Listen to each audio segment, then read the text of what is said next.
I never thought a doorbell could almost ruin my life, but that's exactly what happened.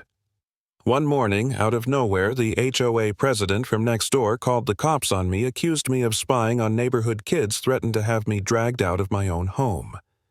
And the crazy part, I wasn't even in her damn HOA. That was the day I realized my so-called peaceful lakefront escape had just turned into a war zone. When I first bought the cabin, I thought I'd finally found peace.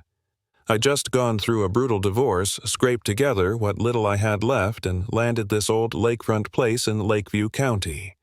2 acres of land oak trees swaying in the breeze, a dock that stretched out into still water, my sanctuary. The best part, the real estate agent told me straight up, this property predated the HOA next door. I'd done the homework, read the deed, double-checked with the county clerk. I wasn't part of their game, or so I thought. Her name was Susan Harris. She showed up the first week while I was halfway through mounting a smart doorbell. Picture this, 9 a.m. I've got a drill in my hand, wearing a beat-up t-shirt, and here comes Susan strutting down my driveway in a navy business suit like she's heading to a courtroom. Hair, perfect makeup, flawless, thick black folder hugged to her chest like a shield. She didn't even say welcome to the neighborhood. She just started scanning my porch like she was an inspector. She sneered at my welcome mat, said it was crooked. Tilted her head at my rocking chair, said it didn't fit the community aesthetic. Then she zeroed in on the doorbell, eyes sharp as knives. That violates privacy standards, she barked like I'd just set up government surveillance. I tried to explain calmly that my place wasn't part of Lakeview HOA, that my cabin was built way before their association even existed.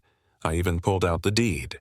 She waved it off like a tissue. "You have 48 hours to comply," she snapped, "or you'll regret it." I should have laughed her off. I should have ignored her.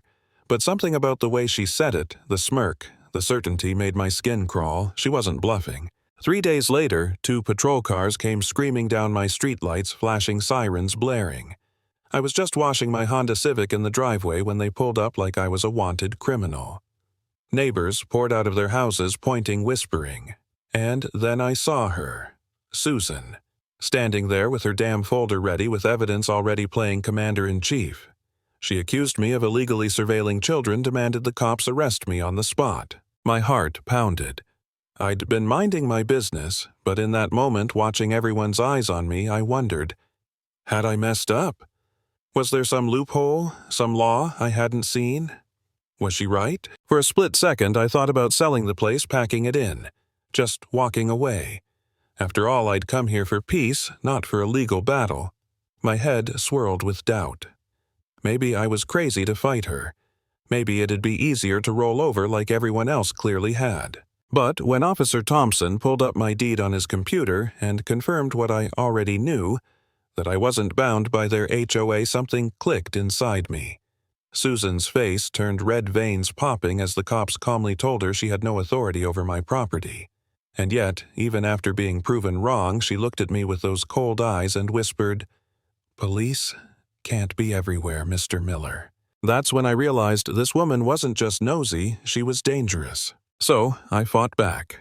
I spent days digging through courthouse records, breathing in the smell of dust and old paper, sifting through incorporation documents from when the HOA formed in 2003. What I found shocked me. Missing signatures. Conflicting maps, boundary lines that didn't match. The whole HOA foundation looked shaky as hell. And then came the bombshell. While sorting through boxes of my late father's estate papers I'd avoided for months, I found it.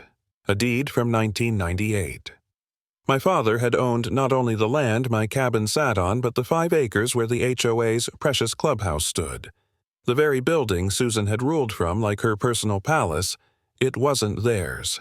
It was mine. I stared at that document, my hands trembling. For months, this woman had tormented me, threatened me, called the police on me. All from a building she had no right to stand in. 15 years of HOA meetings, parties, events, trespassing. Suddenly, everything changed. I wasn't just the victim, I was the landlord. Word spread fast once I shared my findings with neighbors. Bob Thompson, a retired electrician, told me how Susan drove his elderly mother out with nonstop violation notices for parking her Buick wrong. Carol Jensen, a nurse, broke down about how Susan fined her over harmless garden gnomes until she was drowning in debt. Janet Stevens, the HOA treasurer, admitted she'd seen money go missing under Susan's leadership. Everyone had a story. Everyone was tired. So I called her bluff. I demanded a formal HOA board meeting right there in that very clubhouse my property. When I walked in carrying 3 boxes of evidence, a licensed surveyor, and my attorney, the room fell silent. Susan still tried to posture, still tried to paint me as some villain destroying community values. But then I laid it all out. Every violation notice, every false police call, every dirty trick she'd used against me. Witnesses stepped forward. Bob told the room how his mother's health declined under Susan's harassment. Carol showed stacks of fines. Janet exposed the shady finances. Residents gasped, shifted in their seats. And finally, I pulled out the deed. My father's deed. The map that showed clear as day that the clubhouse sat entirely on land my family owned. The place erupted. Susan went pale, then red, then pale again. She screamed it wasn't possible that tradition gave them rights that my father had promised her the land. Promised. Her voice cracked as she blurted it, revealing the truth none of us expected: she'd had some twisted attachment to my father decades ago. This whole crusade, it wasn't about community, it was about obsession. The board had no choice. They stripped her of power on the spot. My attorney explained the HOA now owed me back rent for 15 years of illegal use over 6 figures. Residents turned on her, their once fearless leader exposed as a trespasser, a fraud, a woman driven by personal vendetta, not community good.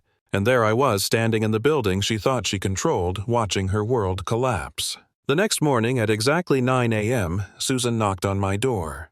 Gone was the power suit, the perfect hair. She looked smaller somehow, shoulders slumped, eyes hollow. She handed me an envelope, her first rent check. The same woman who had called the cops to try and destroy me was now my tenant.